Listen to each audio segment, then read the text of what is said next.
CXO Community. Así que sigo siendo el mismo de siempre. Gracias por venir, ¿sí? Gracias por atravesar toda la capital con los líos que hay y con el frío que tuvieron que sucumbir, pero acá está cálido, acá van a tener wifi, no van a tener celular, así que no nos va a molestar nadie. Le hago unos pedidos de rutina, nada más, cuiden sus cosas, ¿sí? Como siempre. No es que desconfíen del de al lado, se juntan con gente amiga, pero por las dudas, ¿sí? Cuando van al break también se lo llevan. A pedido de ustedes también nos pidieron una jornada corta porque dice que son devastadoras las jornadas durante todo el día. Algunos. ¿Sí? Vamos a ver cómo surge esta, pero la próxima va a ser larga. ¿Sí? Vamos a ir jugando así un poquito. A ver, la respuesta es la cantidad de gente. ¿Sí? Ahí había 140 preinscriptos. Acá hay, a cálculo, son 70 y 80, más o menos. Llenado acá son 100 personas. Pero está bastante bien porque realmente por algunos temas logísticos a veces se tarda un poquito. Esta es la cuarta jornada de tecnologías de seguridad pública, que vamos a tocar temas de seguridad pública, pero el gran descontento que tengo yo, igualmente discutido con los oradores, es que la tecnología no ha avanzado tanto en los últimos años para darle un fuerte revés para mostrarle. Había muchas cosas que ya mostramos el año pasado durante todo el año. Así que nos costó mostrar cosas innovadoras que no mostramos antes. Y el gran foco que nos dimos cuenta era que nos falta darle una vuelta de tuerca a las personas. No significa que las organizaciones o las organizaciones públicas no se manejen con personas, pero por mi parte siempre lo he dejado de lado a veces por dejarme mucho la tecnología. Daniel, Gabriel, los dos Gabriel, y sobre todo... Son San Gabriel, sí. San Gabriel. Sí. Para que si no, no te escuchan. Son tres Gabrieles. Sí, tres Gabrieles. Uno de los puntos muy fuertes es dedicarle a la carrera profesional y a las personas. Espero que se den cuenta, no lo voy a denunciar mucho, espero que ustedes se den cuenta, le dimos un par de encuestas focalizadas a algunos oradores para que ustedes viertan lo que vean, ¿sí? Y en base a eso vamos a constatar de que si lo que programamos le da sentido. Algo muy importante, al cierre, no sé que me tienen que bancar a mí nuevamente, es un detalle, les pido que se queden al final, porque tenemos preparado un momento que se llama meditación. ¿Sí? No se asusten. El único tema que tienen con ese momento de meditación es que van a tener que estar cerrados unos minutos. Cerrados los ojos unos minutos. Cuiden sus cosas ahí es el momento, ese es el momento. Pero es un momento que se llama visualización, un ejercicio de visualización que se llama visión personal. Con todo lo que vamos durante la jornada, la idea es dedicarle, que lo va a explicar Romina al cierre, es qué es lo que quieren ustedes de ustedes a 3 años. ¿Sí? No es nada fantasioso, es simplemente un juego de música tranquila y de palabras, un ejercicio que no dura más de 10 minutos, no pasa nada, ¿sí? Yo sé que cuesta mucho estar 10 minutos con los ojos cerrados, y si sale bien, le impacta en el corazón o en la cabeza de ustedes. Tiene que ver con la carrera profesional de ustedes, ¿sí? No quiero que se pongan mal, ¿sí? Porque ya veo con cara preocupado que mierda, que le viene a buscar estas cosas, ¿no? Pero es muy importante practicar una vez. Yo lo hago con todos los alumnos de varias universidades al cierre, como para que queden en claro qué es lo que quieren ustedes en los próximos años. Generalmente a veces algunos no paran en ese momento la pelota. Iba a decir lo Riquelme, pero digamos, no es muy grato por los resultados. Pero no, es como que no para un momento la pelota y dice, che, ¿qué quiero de mí de acá a 3 años? O que de acá a 5 años.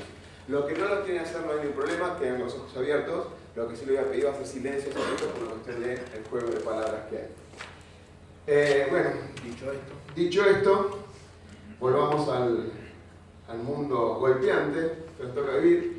¿Cómo es el título? ¿Es el primer respondedor? Porque no está Jorge.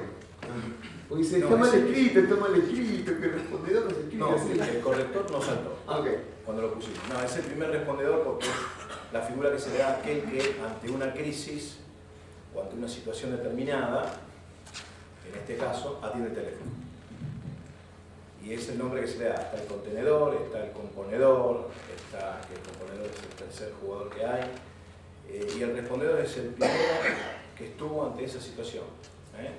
En este caso, para el día de hoy, nosotros hemos hecho un una pequeña encuesta entre algunos de los inscriptos y pidieron que esa crisis, de acuerdo a lo que más o menos se está viviendo y pueden pasar en sus empresas, sea un secuestro, que no va a ser el secuestro extorsivo típico y demás, sino cuando se recibe una llamada y dice que tiene secuestrado a alguien. Bueno, acá va a ser un poco lo mismo. Te presento para los que conocen, es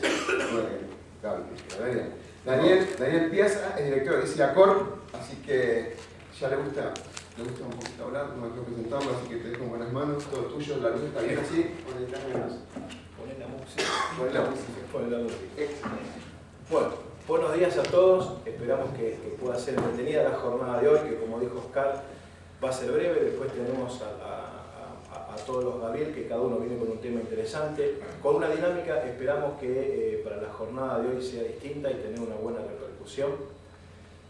Lo del primer respondedor es en situación de crisis. Una situación de crisis puede estar normalmente seteada de acuerdo a las necesidades, objetivos, tipo de industria que pueda haber, etcétera, etcétera, etcétera. En este caso, y como lo dijimos antes, muchos de quienes están acá y que fueron sorteados al azar para la encuesta dijeron que preferían que fuera ante cómo presentar, cómo manejarse ante una situación en la cual se presente un secuestro. ¿Cuál va a ser el escenario? ¿Cómo se divide un secuestro? Tiene tres escenarios principales: el secuestro en sí mismo, tiene un periodo que es de negociación y uno que es de liberación. Estos son los estadios que tiene. Esto lo vamos a ver no en el virtual, porque nos vamos a dar cuenta que en el virtual no hay liberación de nadie, no existe la liberación. Sin embargo, es hasta el día de hoy, y a través de lo que es el engaño y de la actitud que están teniendo muchas de las personas que son receptoras, sigue teniendo, aunque no se crea, y haya sido muy difundido cómo se hace, sigue teniendo éxito. Hubo un caso hace 15 días atrás, de un alto ejecutivo de una empresa que fue engañado con un secuestro virtual y abonó $45.000 de rescate. Lo que le podría haber llegado a salir, por ejemplo, no sé, un abono de un año para algún servicio de prevención o de guía o consultoría, lo que fuera. La realidad es que todavía sigue teniendo, a partir de este juego de aquel de que es más vulnerable que aquel que está llamando, lo cierto es que todavía está teniendo un impacto. Es el único en el cual la liberación no va a existir. En el express, en el extorsivo, los tres escenarios se respetan. La primera parte del secuestro es el secuestro mismo. Bien, es cuando yo hago la elección de la persona, cuando ya la tengo, y que inicialmente, respecto a quien va a ser el receptor del llamado, inicialmente yo tengo el control de la situación, porque yo tengo aquello que ustedes quieren. Después tenemos el contacto.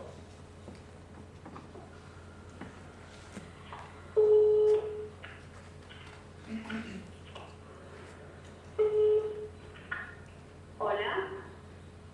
Hola, hablo con el 736-2332. Sí. Mira, me llamo el oficial Vargas de la comisaría local por el tema de una accidente que tuvo tu marido. Sí, entiendo. Con Carlos, tuvo un accidente, pero ¿qué le pasó? Sí, contado, sí hubo un choque múltiple. El coche de tu marido, ¿cuál es? Es un Peugeot 206, color rojo, sí. Pero, ¿él dónde está ahora? ¿Está internado? ¿Qué le pasó? Está en observación, está viendo el plan de observación. Ajá. ¿Y dónde estaría internado? En el hospital local. Bueno, pero ¿él está bien? ¿Tiene lesiones, algo o no? Mira, escuchame una cosita, cosa fea, tenemos que encontrar a tu marido. Ay, no, por favor. ¿Buscaste plata? No le hagas nada. Pagame el teléfono y vas a llamar ahora. ¿Escuchaste? Sí, no, está bien, no le hagas nada, por favor. Bueno, apagar el teléfono, apagar todos los celulares que tengan, apagar todo. Bueno, está bien, no se preocupe, pero no le hagas nada, por favor. Bueno, a ver, contame ¿cuántas plata tenés? No, en este momento no tengo nada. Ay, dale que es lo mismo que tenés en el armario, en dólares. Pero nosotros no tenemos plata. Dale, buscamos. Dale porque te lo mato, se la puta. No, por favor, no le hagas nada, que está enfermo, no toma medicamento, por favor, no le digas leo nada. La plata que tenés. Si tiene la plata que tenés, tiene la mano y que tiene dólares. No, y yo no sé, te puedo juntar 3.000 pesos, no tengo más. No, no, pero esta comisión te lo voy a mandar. No, por favor, no. Bueno, no tenía dólares porque lo agarró el cepo.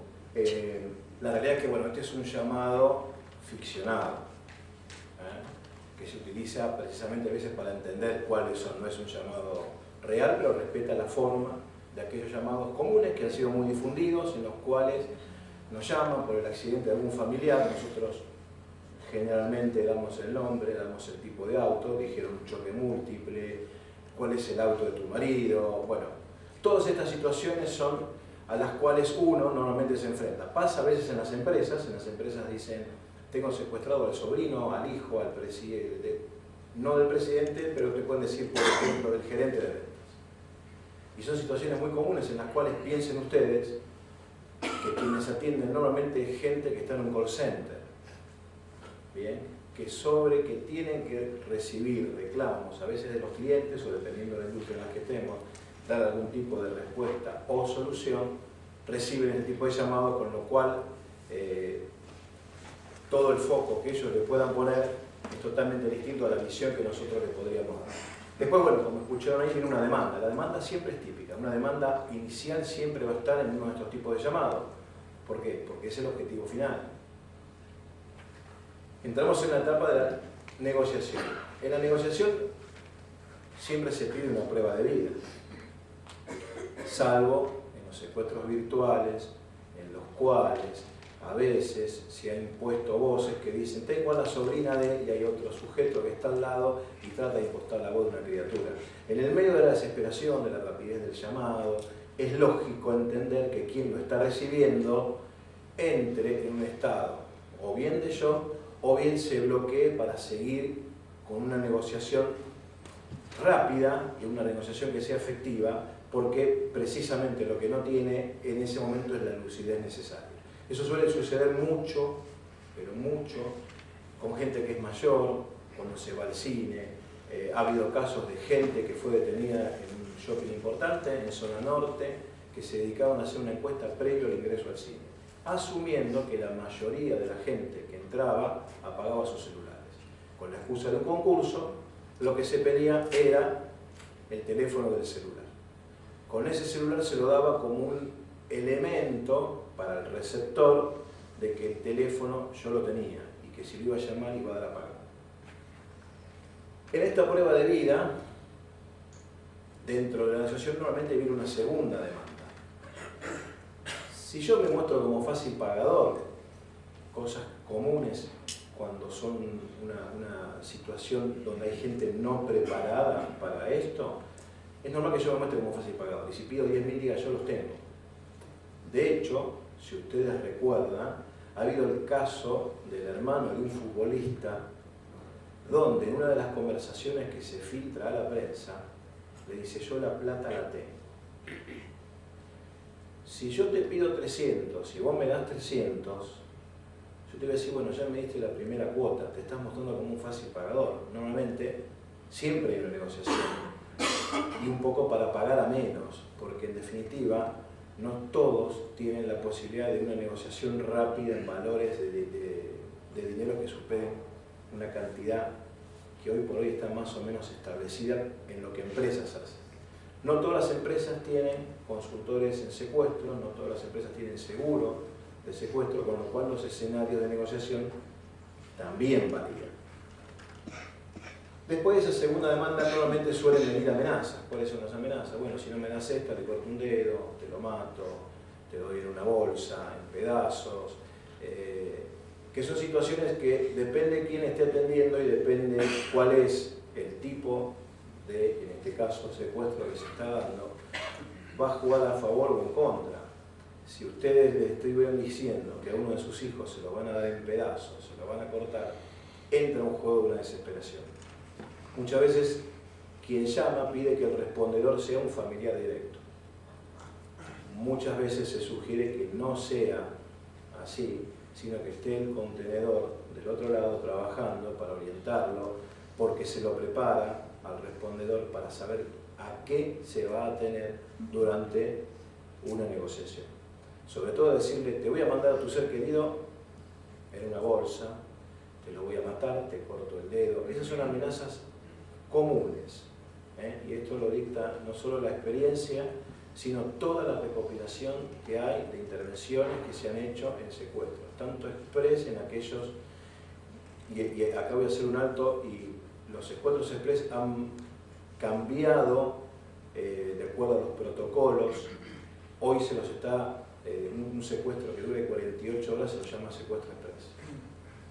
Si bien después judicialmente se lo va a presentar como un secuestro extorsivo, a los protocolos de negociación que tiene la policía hoy se le está calificando como un secuestro express. Pero pueden pasar 48 horas, un tiempo suficiente más o menos como para poder llegar a hacer una intervención rápida de algún celular, siempre y cuando todo acompañe. Las amenazas van a estar presentes, y suelen ser comunes. Ha habido algunas que han sido más o menos ingeniosas, pero todas en definitiva van a girar sobre lo mismo. En la etapa previa a la liberación se llega a un acuerdo. Y esto es, lamentablemente, y tratando de apartarlo fuera de todo sentimiento que uno pueda tener, lo que estoy haciendo es negociar. Alguien tiene algo que yo quiero y yo tengo lo que él quiere. Es como negociar un precio. Es frío, yo sé que parece que fuera así, desprendido de un montón de cosas, pero en definitiva es la manera en la cual se termina manejando. Mientras más tiempo me lo tengan cautivo, las pruebas hoy dicen que tienen más posibilidades de salir con vida, salvo que intente fugarse. Pero si no, yo tengo la posibilidad de ir negociando. Normalmente lo que se está abonando en promedio es el 30% de la demanda inicial. Entonces esto se sabe, lo saben quienes son negociadores, saben quienes dan la capacitación para formar a un primer respondedor, que el respondedor no quiere decir que directamente es aquel que va a negociar. Yo puedo estar en esa situación, me llamaron a mi casa, pero al lado mío tengo los negociadores que me están diciendo qué hacer. Tengo el contenedor, que es aquel que está conteniendo a mi familia, porque la vida durante estas situaciones continúa igual. Y es aquel que me está diciendo, mira, va a pasar esto.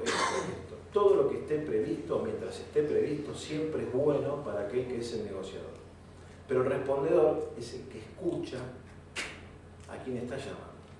Es el que sufre el insulto, es el que a lo mejor llega a poder tener un diálogo breve con la persona que él quiere, con la persona que está secuestrada.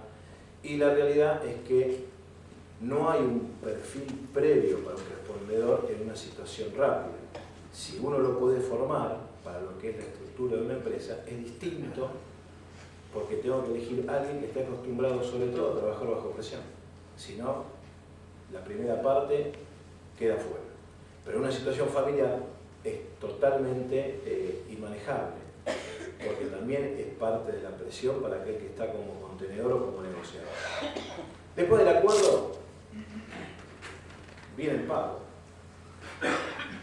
Después de lo que fue el secuestro del chico Bloomberg, normalmente el protocolo iba por la gran mayoría de interceptación del pago, que es lo que en su momento se dio en la oportunidad del caso Bloomberg. ¿Salió mal? La realidad es que la policía no sabía en ese momento que el auto era blindado. ¿Por qué salió mal? Porque hubo una imprevisión, porque quien fue el titular del auto robado, no dijo cuando fue a hacer la denuncia de que el auto era blindado. Sí lo sabían los captores. ¿Por qué? Porque los captores, cuando a él inicialmente le roban el auto, un secuestro de estos rápidos, comunes que escuchamos todos los días, le encuentran la típica credencial verde que habilita a, si alguno tiene armas, hacer un tenedor de armas, se da la misma para la tenencia de un auto blindado. Los delincuentes a él le pedían, dame el arma. La realidad es que él no tenía un arma, lo que tenía era un auto blindado, y termina confesando que el auto era blindado.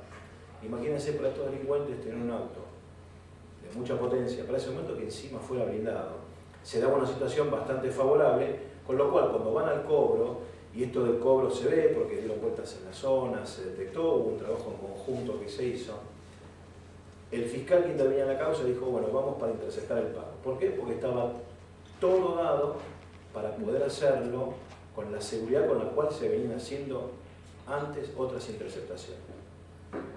Pero desconocían que el auto era blindado.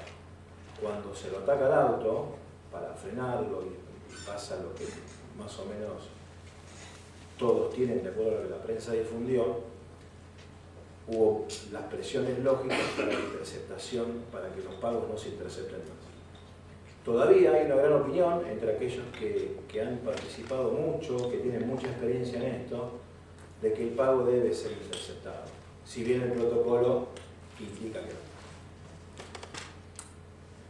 Bueno, después viene la liberación, que es la etapa en la cual ya el respondedor, de alguna manera, cerró lo suyo, pero que nosotros, aquellos que estamos en alguna empresa, debemos saber que hay una segunda etapa, la postraumática conocida, que es muy dura para aquel que fue cautivo. ¿Bien? Porque hay que ver, el secuestro express es muy distinto a un secuestro extorsivo de larga data, más allá de que muchas veces han escuchado que es el síndrome de Estocolmo, esto es muy difícil que sea un secuestro corto. El secuestro corto tiene muchísima presión quien está abducido. ¿Por qué? Porque el tiempo le hace ver de que su vida corre más peligro que en algo que es un poco más extendido en el tiempo. Primero porque tengo, o no, la posibilidad de dialogar con quien es mi secuestrador, lo cual no me pasa en un secuestro arriba del auto que me están pegando y el cual me está diciendo, flaco, dame esto, esto y esto, o me aguantan en el medio de una villa, o me aguantan en alguna casa en las afueras de Buenos Aires. Son situaciones muy distintas. La manera en la cual se aborda el post-rescate también es distinta. Dentro del rol del primer respondedor, cuando uno lo tiene que más o menos preparar para esto, y le vuelvo a repetir, hay un perfil inicial, hay un perfil básico que uno tiene que elegir para un primer respondedor cuando tiene ese rol dentro de la empresa. Está claro que no puede ser cualquiera, está claro que tiene que tener definidas las políticas y, por sobre todas las cosas, saber qué actitud se va a tomar ante una situación en la cual un empleado o un ejecutivo de la compañía puede haber sido secuestrado. También es cierto que varía esto si quien es un empleado que está expatriado y que se pueden plantear distintos escenarios. Él tiene que tener claro primero que el secuestrador cuando llama dice yo tengo a fulano y cree él que tiene la situación controlada. Ese es el primer punto, porque él está llamando bajo la seguridad de que yo lo tengo y a partir de ahí domino esa situación. Siempre, aún en los que fueron los secuestros de la FARC, que eran políticos y demás, va a haber una demanda de dinero. En algunos puede ser, porque con esto quiero sanear a los pueblos, pobres, lo que fuere, pero siempre la demanda de dinero existe. Ha habido muy pocos secuestros en el mundo en el cual la demanda no ha sido monetaria, o el fin final no ha sido monetario. Después va a tener presente que va a tener siempre que pedir una prueba de vida. Si lo puedo preparar antes, las pruebas de vida las vamos a tener medianamente seteadas. Si no, tengo que pedir algo que sea de una resolución rápida, algún tipo de pregunta que sepa que le puedo hacer. A veces los delincuentes dicen, no lo tengo acá, lo tengo dando vuelta en un auto. Típica a veces del secuestro virtual o a veces del express.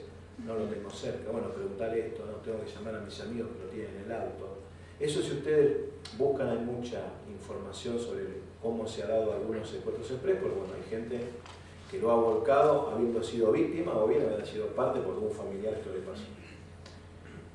Todo lo que sea prueba de vida está claro de que a nosotros nos da la tranquilidad de que la persona está ahí y de que podemos llegar a negociarlo para tratar de que esa persona salga con vida. No ha habido en los últimos tiempos secuestros en los cuales la víctima haya sido asesinada. Y el caso de este chico no fue un caso en el cual él se haya fugado. Está en las declaraciones, esto está en los testimonios que se dio. Al chico lo matan porque el chico despreciaba a uno de sus captores. En ese desprecio que hubo y al momento en el cual se decide liberarlo, y lo liberan porque ya quemaba el auto, quemaba el pibe y demás, quien era el conductor, que fue el líder de ese grupo, decide liberarlo. En la liberación, con esta persona con la cual no había logrado una empatía, al contrario, era toda una relación de odio, la persona decide ejecutarlo directamente cuando se baja del auto.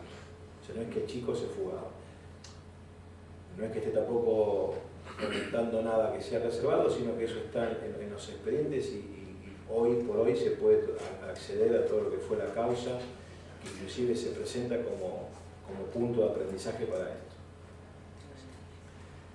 Las amenazas, dijimos, van a estar presentes durante toda la negociación: si no me lo te lo corto, porque estás estirando, no llames a la gorra, bla bla bla, dependiendo quién sea el interlocutor. Hay varias muestras de llamadas telefónicas de secuestro en las cuales quien es el secuestrador interviene de manera totalmente distinta, ¿no? Tenemos aquel típico que todos escuchamos: ¡ey, loco, ponele nata, que yo te lo corto! O aquel que habla con una voz muy, pero muy pausada, es muy tranquilo y nos está dando a nosotros la pauta de que tiene una situación controlada. En definitiva, él sabe que tengo lo que yo quiero y después eso también nos demuestra si tiene o no la capacidad de tenerlo mucho tiempo o de que en realidad lo que lo quiere es sacarlo rápido. Después hay que recordar que la víctima es un bien preciado del secuestrador. Para el secuestrador no termina de ser un material que le va a generar algo, le va a generar plata. Tenemos que partir de esa primera respuesta que damos sabiendo que él lo que quiere es un bien de cambio. Por eso siempre lo que se sugiere es que el respondedor esté ajeno a la situación. Y si no está ajeno porque es un familiar, porque hay sentimientos, o algún lazo sanguíneo o algún compromiso, deba estar el contenedor detrás, más un negociador. Después, el administrar un buen acuerdo de pagos, esto está muy controlado por quienes son los negociadores, que ya tienen la experiencia, de acuerdo que van escuchando a partir de la demanda y de qué es lo que pretenden y cómo quieren que se pague. Administrar el pago es lo que nos puede garantizar a nosotros una efectiva liberación de la persona. Bueno, es todo. ¿Preguntas?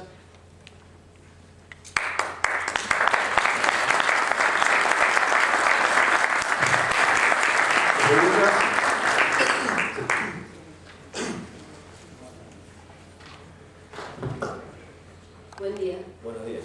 Te quería preguntar, ¿cuántos secuestros tenemos en Buenos Aires por mes? Hay secuestros express.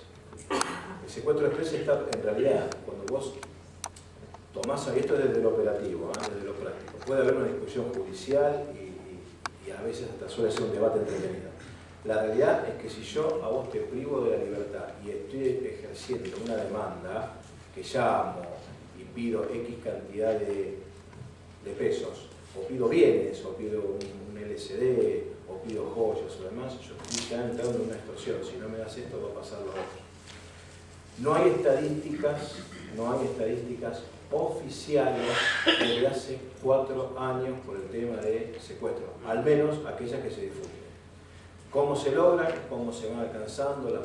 ¿Cómo se van entendiendo las modalidades? Es a partir del contacto que uno va teniendo con aquellas áreas que están involucradas precisamente en el trabajo del rescate de alguna víctima en un secuestro express.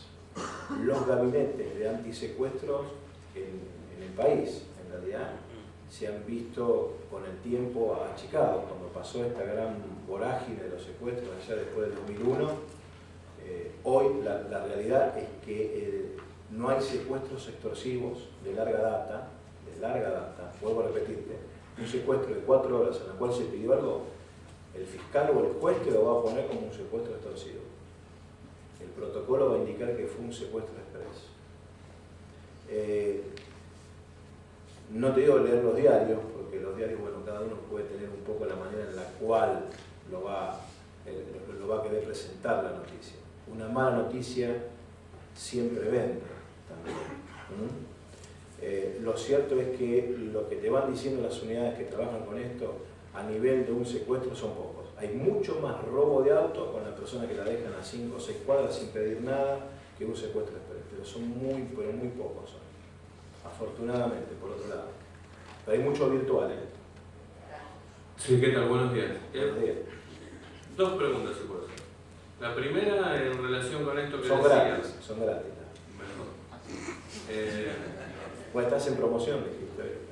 El tema de esto, el empleo del protocolo, estas 48 horas, ¿cómo establecen si va a ser un secuestro express? ¿Cómo Si saben qué va a si pasar? pasaron más de 48 horas, lo configuran como un secuestro extorsivo. Claro, Yo sé pero que el es protocolo discutible. inicial sería uno y después lo tienen que cambiar sobre la marcha. No, el ¿Es accionar mismo? va a ser el mismo. El mismo. Siempre es el mismo. ¿Por qué? Porque uno sabe que esos 3 estadios se van a respetar.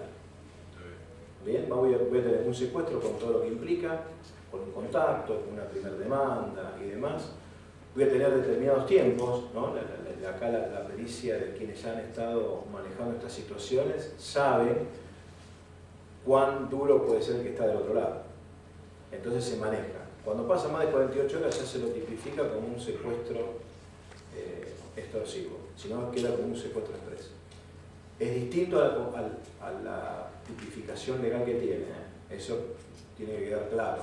Pero eso ya es a criterio del juez, digamos, porque No, que se no. express siempre es... Cuando la persona se auxilia, yo te cuento un caso, nos pasó con un empleado de la compañía. Estuvo 2 horas dando vuelta, nosotros tenemos un sistema de rastreo propio, lo estuvimos viendo, acordando con la policía hasta que se determinó que él había sido arrojado del auto, el auto se detuvo a través del rastreo y todo lo demás, los detenidos, bla, bla, bla.